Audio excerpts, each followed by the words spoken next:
¿Qué tal, queridos amigos y amigas, hermanos y hermanas? Les saludo en el amor del Señor.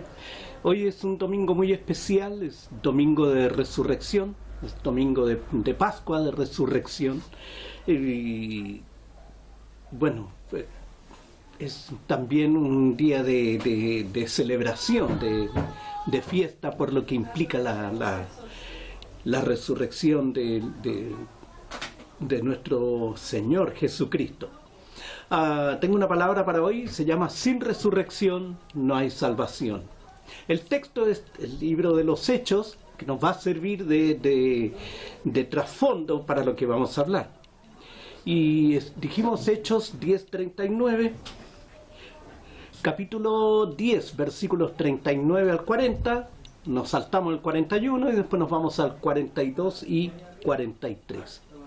Dice así: y nosotros somos testigos de todas las cosas que Jesús hizo en la tierra de Judea y en Jerusalén, a quien mataron colgándole en un madero.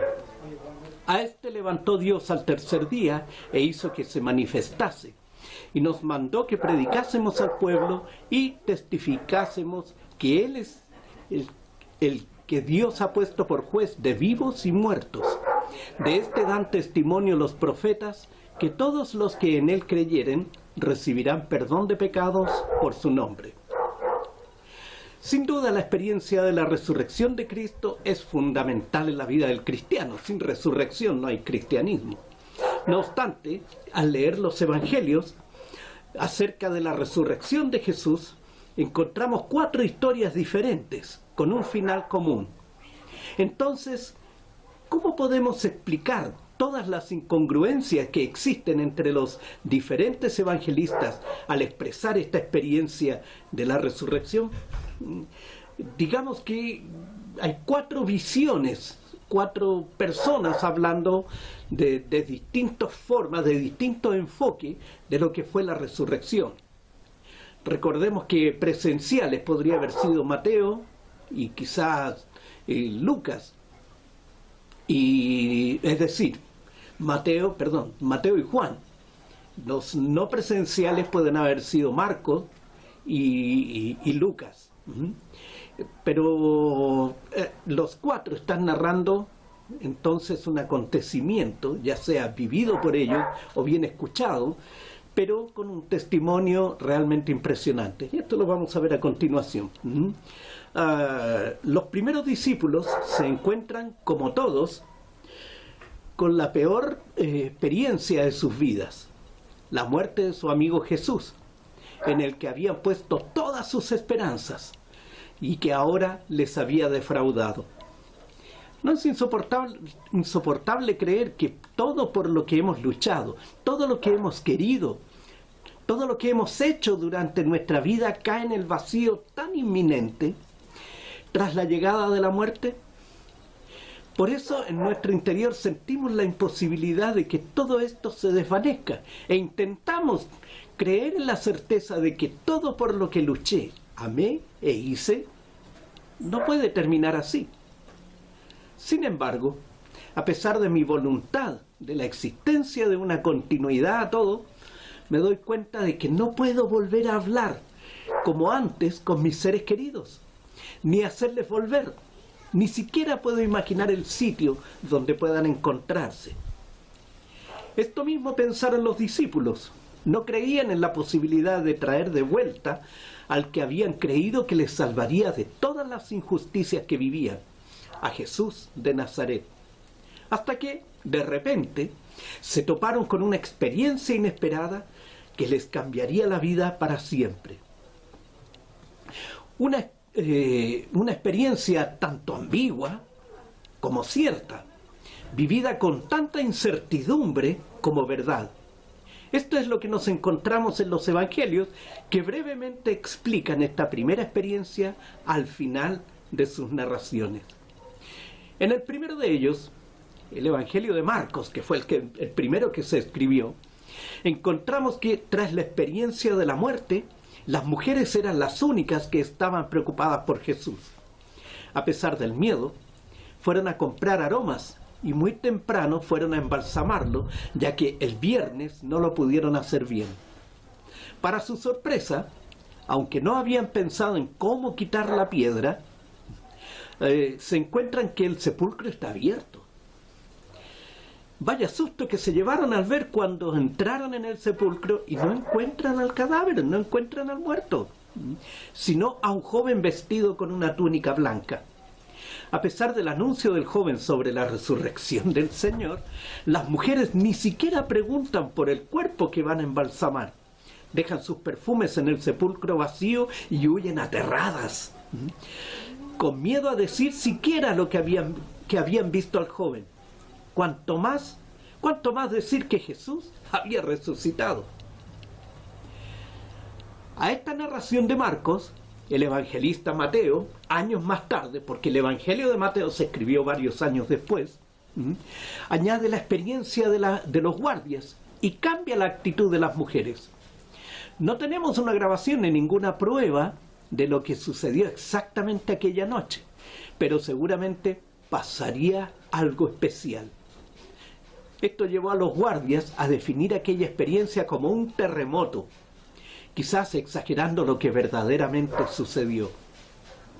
El evangelista Mateo amplía esta experiencia en el sepulcro con dos sucesos posteriores más de los protagonistas de esta escena.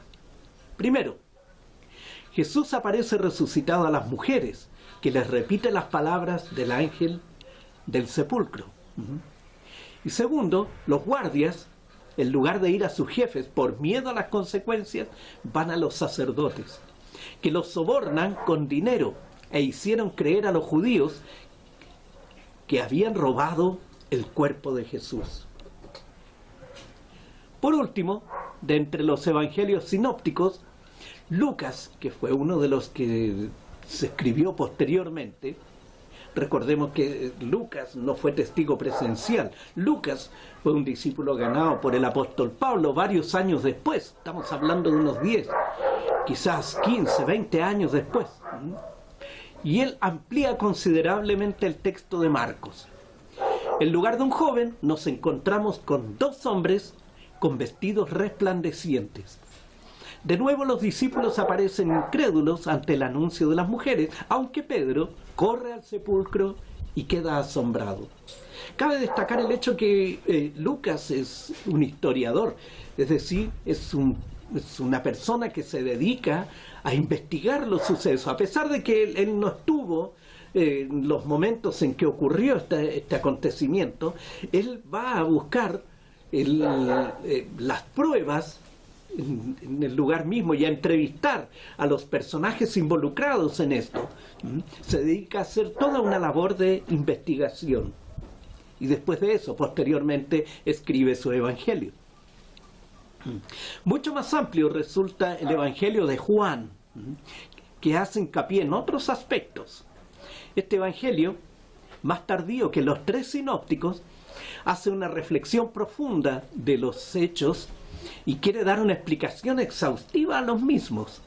Describe la ida al sepulcro de María Magdalena, que ya los demás evangelistas habían descrito con más detenimiento. Así que él lo hace de una manera como más somera, no con tanta profundidad.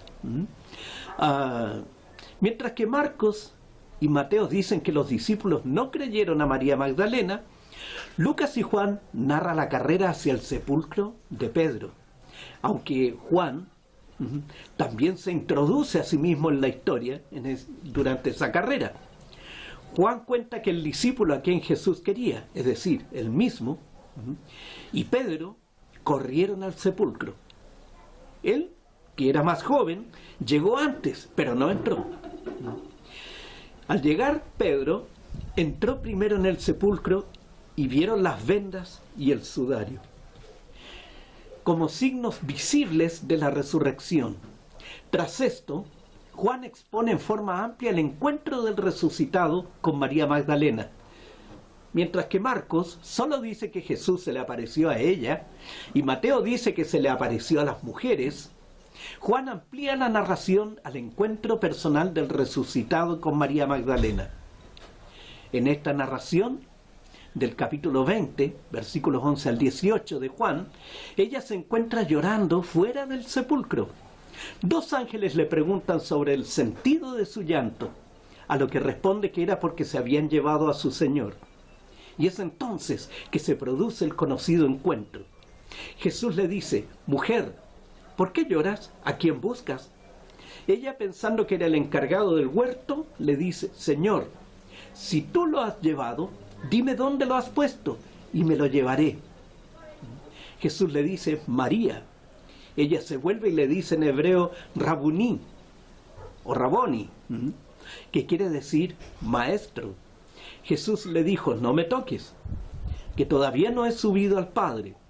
Vete donde mis hermanos y diles: subo a mi Padre y a vuestro Padre, a mi Dios y a vuestro Dios. Puede ser difícil reconstruir los eventos que rodearon la resurrección de Jesús. Debemos recordar dos cosas. Primero, la noticia de la resurrección de Jesús provocó mucha tensión en Jerusalén, por lo que durante el caos que se produjo, muchas personas tomaron diferentes rumbos. Los grupos se separaron y otros tantos visitaron la tumba, posiblemente más de una vez. En segundo lugar, los escritores de los evangelios no intentaron hacer una narración exhaustiva. En otras palabras, Mateo, Marcos, Lucas y Juan no tenían intención de contarnos todos los detalles de la resurrección, ni todos los acontecimientos en el orden en que ocurrieron. En la lucha con los escépticos respecto a la resurrección de Jesús, los cristianos están en una situación sin salida. Si los relatos de la resurrección armonizan perfectamente, los incrédulos dirán que los escritores de los evangelios se pusieron de acuerdo. Si los relatos de la resurrección tienen algunas diferencias, los escépticos afirmarán que los evangelios se contradicen entre sí y por lo tanto no se puede confiar en ellos. Sostenemos que los relatos de la resurrección se pueden armonizar y no se contradicen entre sí. Sin embargo, aunque los relatos no puedan armonizarse perfectamente, no por ello dejan de ser fiables. En una evaluación razonable, los relatos de la resurrección de los 4 evangelios son testimonios de los testigos oculares perfectamente consistentes. Las verdades centrales, el hecho de que Jesús resucitó de entre los muertos y que el Jesús resucitado se apareció a muchas personas, se enseña claramente en cada uno de los 4 evangelios. Las aparentes inconsistencias están en los temas secundarios. ¿Cuántos ángeles vieron la tumba? ¿1 o 2? Tal vez una persona solo vio un ángel, mientras que la otra persona vio 2 ángeles. ¿A cuántas mujeres se le apareció Jesús? ¿Y a quién se le apareció primero? Aunque cada evangelio tiene una secuencia ligeramente diferente de las apariciones, ninguno de ellos afirma estar dando un orden cronológico. Así que mientras que los relatos de la resurrección pueden parecer inconsistentes, no se puede probar que sean contradictorios. Ahora, ¿por qué es importante la resurrección de Jesús? Primero, testifica del inmenso poder del Dios mismo. Creer en la resurrección es creer en Dios. Si Dios existe, y si Él creó el universo, y tiene poder sobre él, entonces Él tiene el poder de levantar a los muertos. Si Él no tiene tal poder, Él no es un Dios digno de nuestra fe y nuestra adoración. Solo Él, quien creó la vida, puede resucitar después de la muerte. Solo Él puede revertir la atrocidad que es la muerte misma. Y solo Él puede quitar el aguijón que es la muerte y dar la victoria sobre la tumba. Al resucitar Jesús de la tumba, Dios nos recuerda su absoluta soberanía sobre la vida y la muerte. La resurrección de Jesús es también importante porque valida quién Jesús afirmó ser, es decir, el Hijo de Dios y Mesías. Según Jesús, su resurrección fue la señal del cielo que autentificó su ministerio. La resurrección de Jesucristo, atestiguada por cientos de testigos oculares, provee una prueba irrefutable de que Él es el Salvador del mundo. Otra razón por la cual la resurrección de Jesús es importante es que prueba su carácter sin pecado y su naturaleza divina.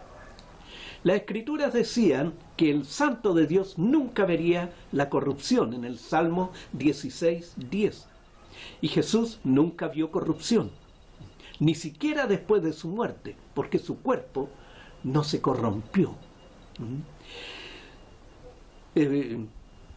Fue sobre la base de la resurrección de Cristo que Pablo predicó: por medio de Él se os anuncia perdón de pecados.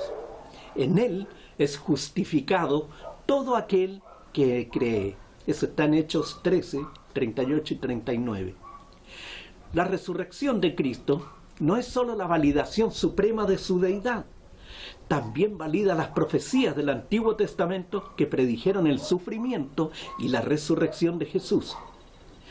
La resurrección de Cristo también autentificó sus propias afirmaciones de que resucitaría al tercer día. Si Jesucristo no resucitó, entonces tampoco tenemos esperanza de vida eterna. Como dijo Pablo, nuestra fe sería vana. El Evangelio sería totalmente impotente y nuestros pecados permanecerían imperdonables. Jesús dijo: yo soy la resurrección y la vida. Y en esa declaración afirmó ser la fuente de ambas. No hay resurrección aparte de Cristo. No hay vida eterna. Jesús hace más que dar vida. Él es vida. Y por eso la muerte no tiene poder sobre Él. Jesús confiere su vida a los que confían en Él, para que podamos compartir su triunfo sobre la muerte. Nosotros, que creemos en Jesucristo, experimentaremos personalmente la resurrección. Y diga amén.